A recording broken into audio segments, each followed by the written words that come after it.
Las huellas, los rastros, los indicios y las evidencias ayudan a los investigadores a resolver los crímenes. El pasado de la víctima y del victimario nos ayudan a comprender su comportamiento. Todo esto forma parte del expediente criminal. Y aquí te lo presento. Soy Ángel y te doy la bienvenida a este canal.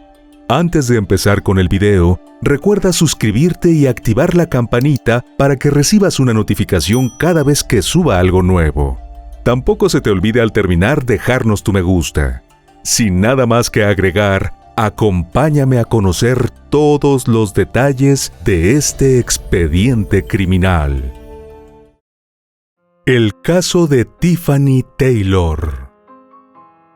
Tiffany Ann Taylor nació en 1999 en Brisbane, la capital de Queensland, en el noreste de Australia, donde creció junto a su madre, Leanne Dillon, y su hermana mayor, Chloe. Se desconoce qué pasó con el padre de las niñas, pero al parecer, su ausencia tuvo un efecto devastador en sus vidas. Leanne se hizo cargo sola de sus dos hijas, y se las arregló para desempeñar varios empleos y mantenerlas. Chloe, con quien Tiffany fue muy cercana siempre, describió a su hermana menor como una niña inteligente, extrovertida y feliz. Desde muy pequeña, Tiffany mostró gran afición por el canto. Según Chloe, ella y su madre disfrutaban escucharla interpretar las canciones de la cantante británica Adele, y fantaseaban con un futuro en el cual ella sería una gran estrella. Otras de las grandes aficiones de Tiffany era la cocina. Le encantaba sorprender a su madre cuando llegaba a la casa cansada del trabajo con algunos de los platillos que aprendía a preparar viendo programas de televisión. Las niñas eran inseparables y compartían muchas de sus aficiones. Disfrutaban jugar juntas a ser maestras, pues les gustaba escribir, leer, organizar y hablar durante horas. Sin embargo, al llegar a la pubertad, algo cambió en la amorosa y jovial Tiffany. Chloe reveló que su hermana extravió el rumbo luego de cumplir 12 años, cuando alguien la introdujo en el oscuro mundo de las drogas.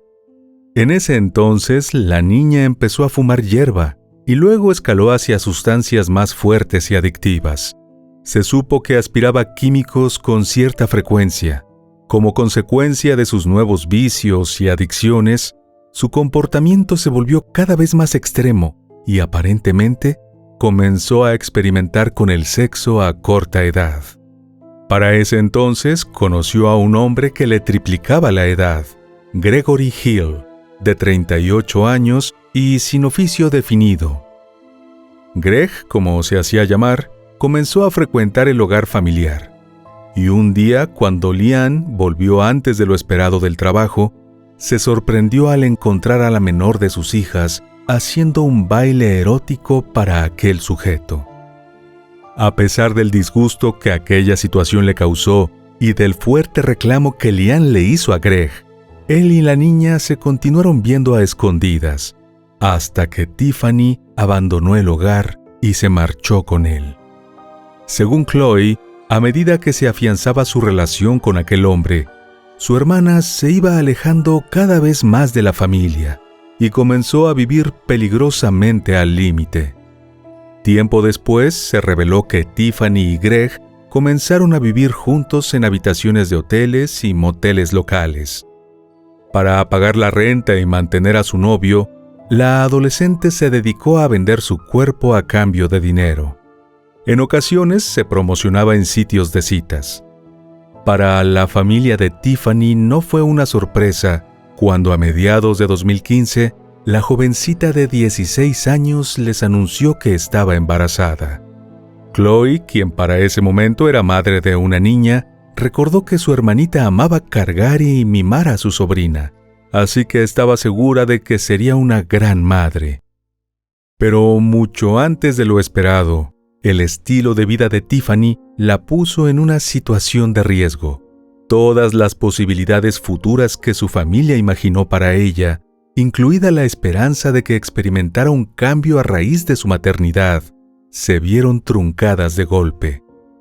En el camino de la adolescente embarazada se cruzó un hombre aparentemente inofensivo, pero que en realidad era un peligroso delincuente. El sujeto supo sacar ventaja de la vulnerabilidad de la chica y transformó una cita casual en un encuentro infernal. La mañana del 12 de julio de 2015, cuando Tiffany tenía 20 semanas de gestación, salió de la habitación que compartía con Greg en el Waterford Motor Inn, un motel situado en las inmediaciones del Museo y Pueblo Histórico de Bingley en Main Street, Bingley, Queensland. Según relató Greg, Tiffany abandonó el dormitorio con total normalidad.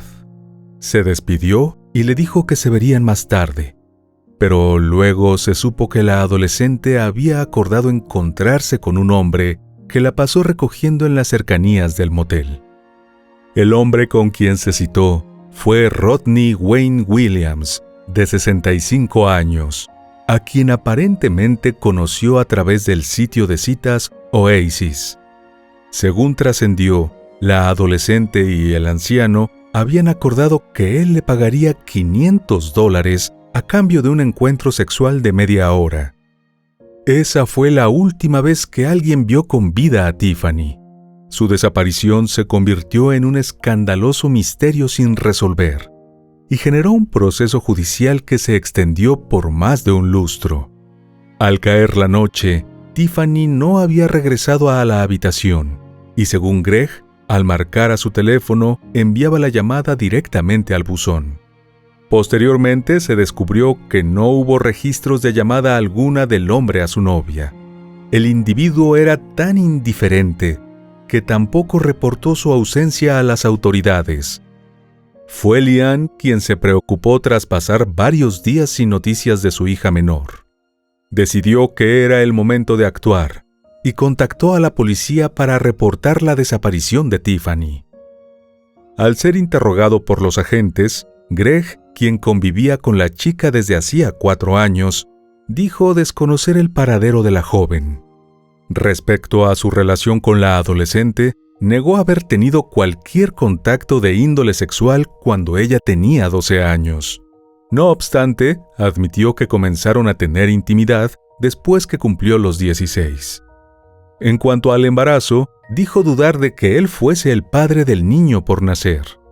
Por otra parte, Greg le dijo a los investigadores que desconocía que la menor se prostituía y rechazó haber actuado como su proxeneta.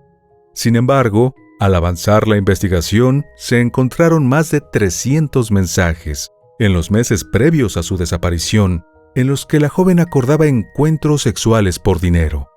Aún así, Greg sostuvo que desconocía qué hacía ella cuando salía.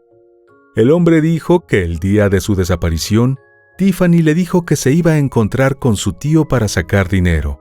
Se tomaría un café con él y luego regresaría al cuarto que rentaban. La actividad telefónica de la chica cesó repentinamente el 12 de julio de 2015. No pasó mucho tiempo antes de que las autoridades establecieran que la última persona con quien la adolescente tuvo contacto fue con Rodney, el hombre de 65 años que prometió pagarle por un encuentro sexual. El análisis de los datos telefónicos demostró el contacto entre los dos. La policía comenzó a investigar al anciano y los agentes descubrieron que tenía antecedentes de violencia.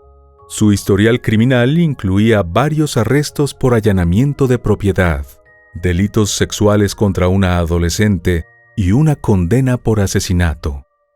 En 1978, cuando Rodney tenía 23 años, apuñaló fatalmente a su vecina en Tasmania, una indefensa anciana llamada Doris Rothman.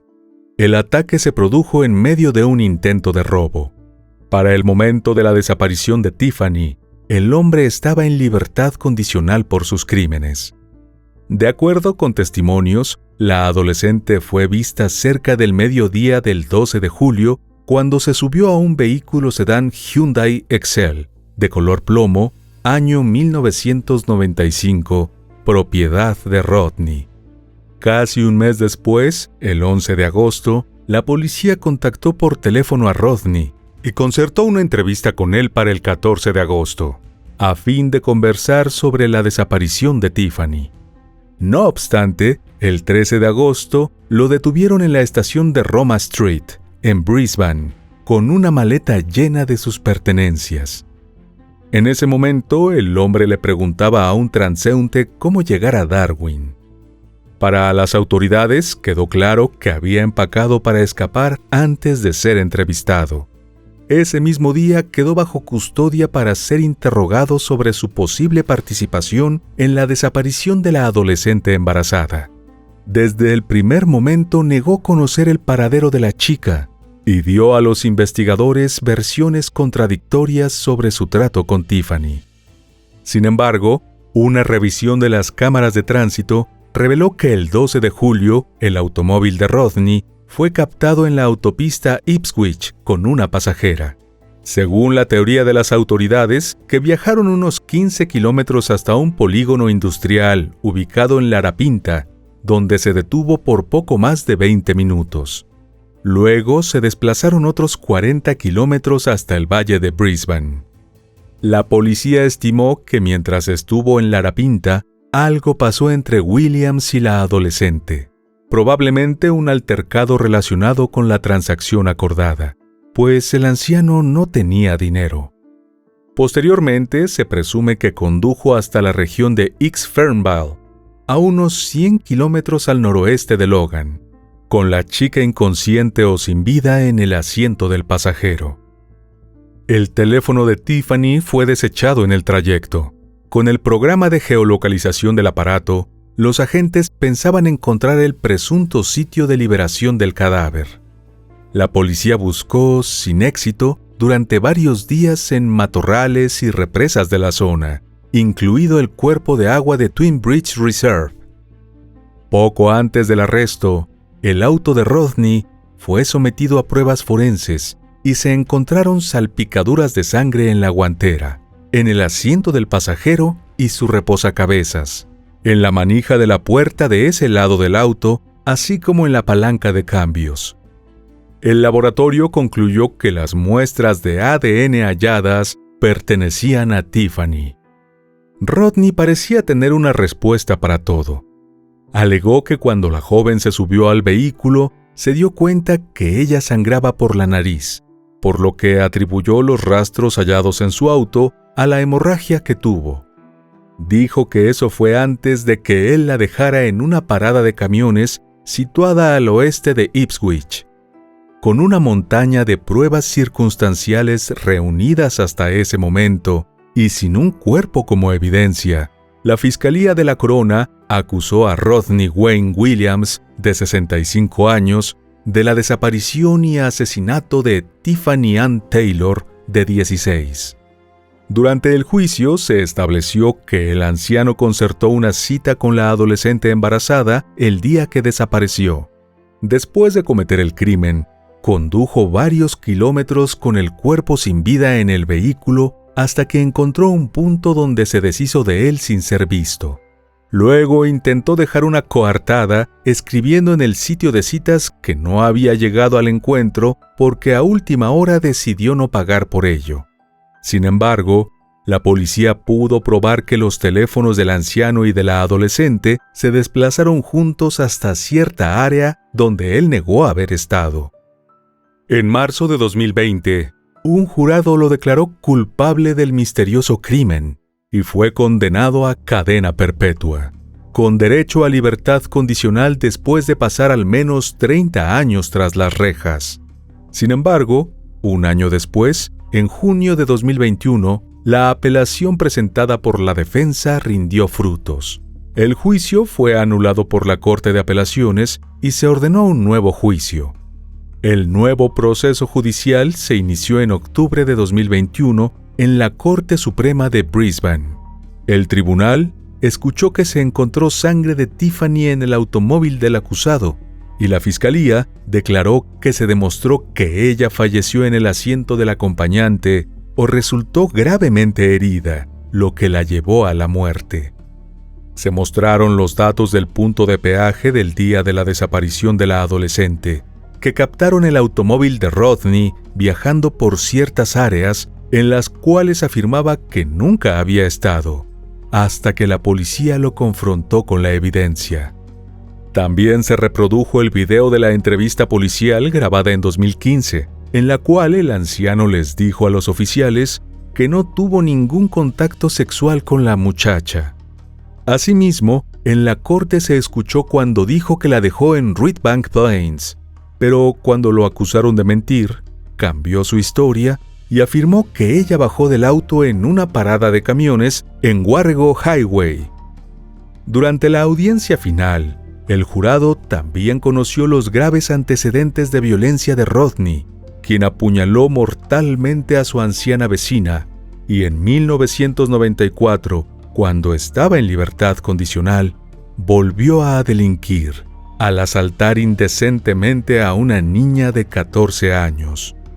El abogado defensor del sujeto, Kim Bryson, argumentó que la policía ya había decidido que él era responsable de la desaparición de la adolescente, e insistió en que los rastros de sangre eran consecuencia del sangrado nasal descrito por su cliente.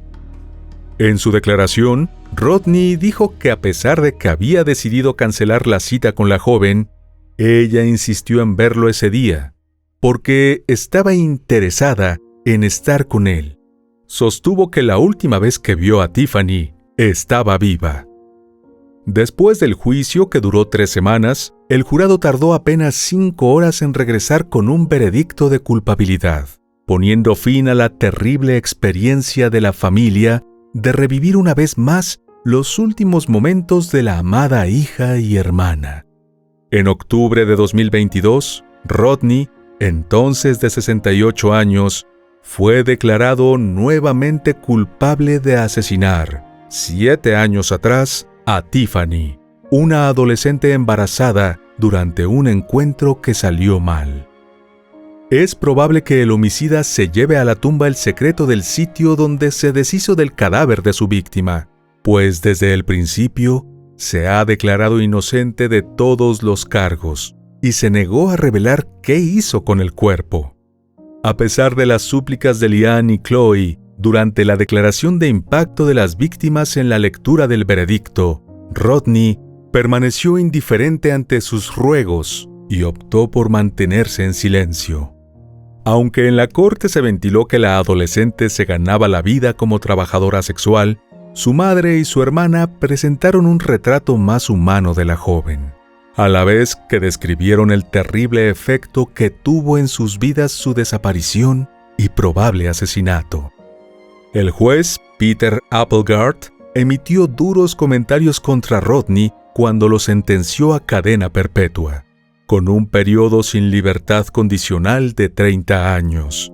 Sobre sus afirmaciones de que la adolescente había estado interesada en él, luego de leer su perfil en el sitio de citas, el juez dijo tajantemente que ninguna niña de 16 años lo habría encontrado interesante, y agregó que los únicos que lo harían serían los psiquiatras forenses. El juez Peter calificó a Rodney como narcisista y asqueroso. Además, declaró que debería esperar a morir en la cárcel. Añadió que mientras Tiffany será recordada como una mujer joven y hermosa, amada por su familia, él pasaría a la historia como un asesino brutal, cuya víctima más reciente fue una vulnerable embarazada de 16 años. Leanne y Chloe, quienes estuvieron en la sala durante todo el proceso, se abrazaron y lloraron amargamente al escuchar el veredicto. Luego de abandonar la sala, ofrecieron declaraciones a los medios locales y volvieron a pedir al público ayudarlos a encontrar a Tiffany para darle un cierre definitivo a la historia. En cuanto a Greg, nunca fue investigado por la presunta relación abusiva con la menor y por, probablemente, obligarla a convertirse en una trabajadora sexual para mantenerlo. Leanne comentó que trató de proteger a Tiffany de Greg, quien no solo fue en gran parte responsable de sus adicciones, sino que la trató con violencia. Dijo que en más de una ocasión vieron a la chica con moretones en el rostro, pero ella siempre lo perdonaba y se negaba a abandonarlo porque estaba enamorada. Incluso relató que cuando ella y Chloe trataron de intervenir para separarlos, el hombre las agredió a ambas y tuvieron miedo de seguirlo confrontando. El cuerpo de Tiffany nunca fue localizado, y aunque el culpable de su desaparición y presunta muerte está tras las rejas, sus familiares esperan algún día poder encontrarla y darle un cierre definitivo a su trágica historia. El caso dejó en evidencia cómo las malas decisiones en ocasiones dejan a las mujeres jóvenes expuestas a la influencia de personas inescrupulosas que buscan sacar provecho de su vulnerabilidad. Además, puso de relieve los vacíos y debilidades de los sistemas de justicia que dejan en libertad a criminales peligrosos, cuya única forma de relacionarse con la sociedad es a través de la violencia. Y bueno, querido oyente, hasta aquí el caso de hoy. Te espero en otra entrega para que juntos analicemos todos los detalles de los más terribles crímenes de la historia. Nos vemos hasta el otro expediente criminal. Adiós.